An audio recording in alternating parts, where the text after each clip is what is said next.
जी जी जी, Mona Lisa जी आप कुछ बोले, कुछ बोलना चाहेंगे तो। नमस्कार, हर हर महादेव।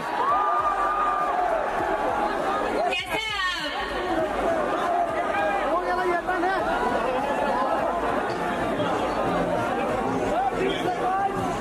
दोस्तों, मौलापुर वासियों से मोनालिसा जी कुछ कहना चाह रही है। I love you, मोलापुर।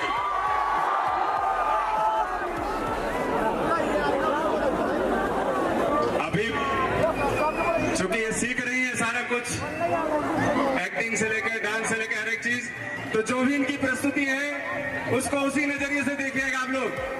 Thank you so much.